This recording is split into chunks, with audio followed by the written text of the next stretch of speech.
Welcome to my channel. Think happy, be happy. Subscribe and press the bell icon button. The Magic Faraway Tree Chapter 1.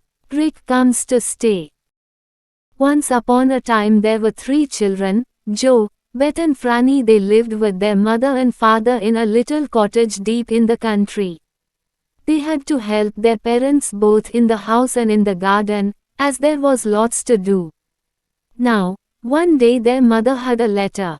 She didn't very often have letters, so the children wondered what it was about. "Listen," she said. "This is something quite exciting for you. Your cousin Rick is coming to stay with us." "Oh," said all the children, pleased. Rick was about the same age as Joe. He was a happy boy, rather naughty, and it would be such fun to have him. "He can sleep with me in my little bedroom," said Joe. "Oh, Mother, what fun! When is he coming?" "Tomorrow," said Mother. "You can put up a little bed for him, and you must make room for Rick's things in your cupboard. He is going to stay quite a long time, because his mother is ill and can't look after him." The 3 children flew upstairs to get Joe's room ready for Rick as well. "Hey, what will Rick say when we tell him about the enchanted wooden faraway tree?" cried Joe. "And what will he say when we show him our friends there, Silky, and old Moonface, and the dear old saucepan man, and everyone?"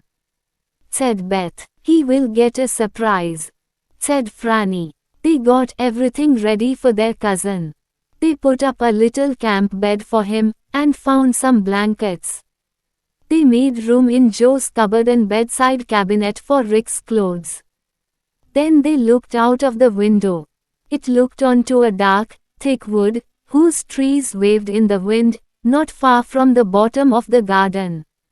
"The enchanted wood," said Beth softly. "What marvelous adventures we have had there. Maybe Rick will have some, too." Rick arrived the next day. He had traveled in the delivery van from the village shop, with a small bag of clothes. He jumped down and hugged the children's mother. "Hello, Aunt Polly," he said. "It's good of you to have me." "Hello, Joe," I say, Aunt Beth and Franny big now. "It's lovely to be with you all again." The children took him up to his room.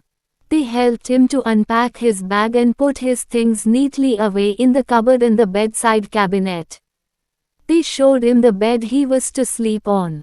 "I expect I shall find it rather dull here after living in the city," said Rick, putting his washing things on top of the bedside cabinet. "It seems so quiet. I shall miss the noise of buses and cars." "You won't find it dull," said Joe. "My word, Rick, we've had more adventures since we've been here than we ever had when we lived in town."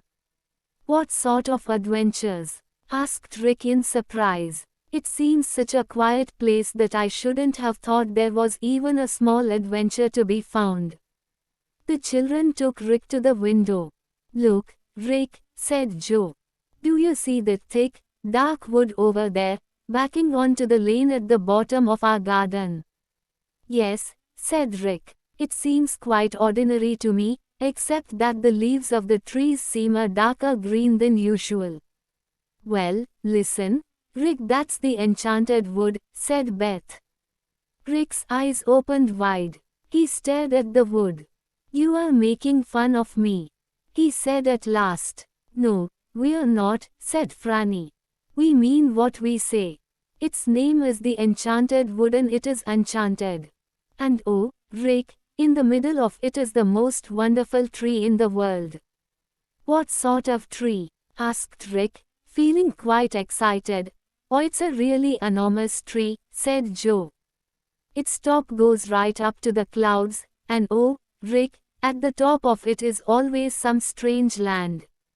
You can go there by climbing up the top branch of the faraway tree, going up a little ladder through a hole in the big cloud that always lies on the top of the tree, and there you are in some strange land."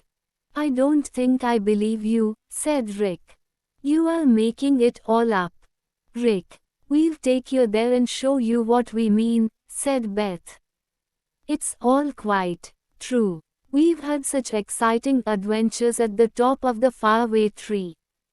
We've been to the rocking land, and the birthday land, and the land of take what you want and the land of the snowman, said Franny.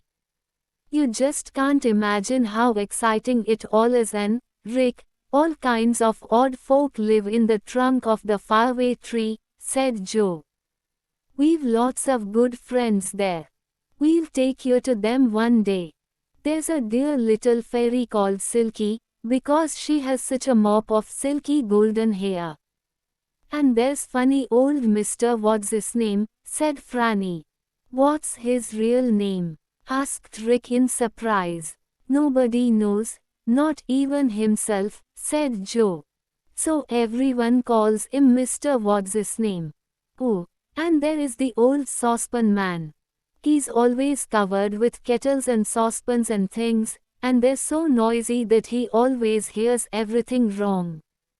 Rick's eyes began to shine. Take me there, he begged. Quick, take me. I can't wait to see all these exciting people. We can't go till Mother says she doesn't need us in the house, said Beth. But we will take you, of course we will. And, Rick, there's a slippery slip, a slide that goes right down the inside of the tree from the top to the bottom, said Franny. It belongs to Moonface. He lends people cushions to slide down on. I do want to go down that slide, said Rick, getting terribly impatient. Why do you tell me all these things if you can't take me to see them now? I'll never be able to sleep tonight. Goodness, my head feels in a whirl already to think of the faraway tree and Moonface and Silky in the slippery slip. Rick, we'll take you as soon as we can, promised Joe. There's no hurry. The faraway tree is always there. We never know what land is going to be at the top. We have to be very careful sometimes because there might be a dangerous land, one that we couldn't get away from. A voice came from downstairs. Children, are you going to stay up there all day? I suppose you don't want anything to eat. What a pity, because I have made some new bread and put out some honey. 4 children raced down the stairs. New bread and honey. Goodness, they weren't going to miss those.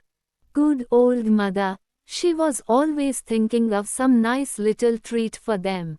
Joe, father wants you to dig up some potatoes for him later, said mother. Rick can help you. And, Beth and Franny, I need your help, because I have to take some mended clothes to Mrs. Harris, and she lives such a long way away. The children had been hoping to take Rick to the enchanted wood. They looked disappointed, but they said nothing, because they knew that in a family everyone had to help when they could.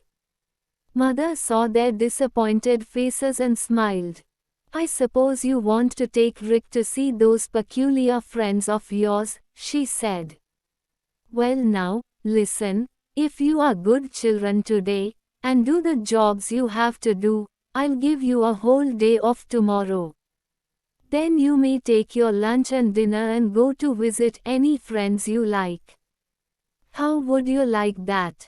Oh, Mother, thank you, cried the children in delight. A whole day, said Beth. Why, Rick, we can show you everything. And maybe let you peep into whatever land is at the top of the faraway tree, whispered Franny. Oh, what fun! So they did their work well that afternoon and looked forward to the next day. Rick dug hard, and Joe was pleased with him. It was going to be fun to have a cousin with them, able to work and play and enjoy everything, too. When they went to bed that night, they left the doors of their rooms open so that they might call to one another.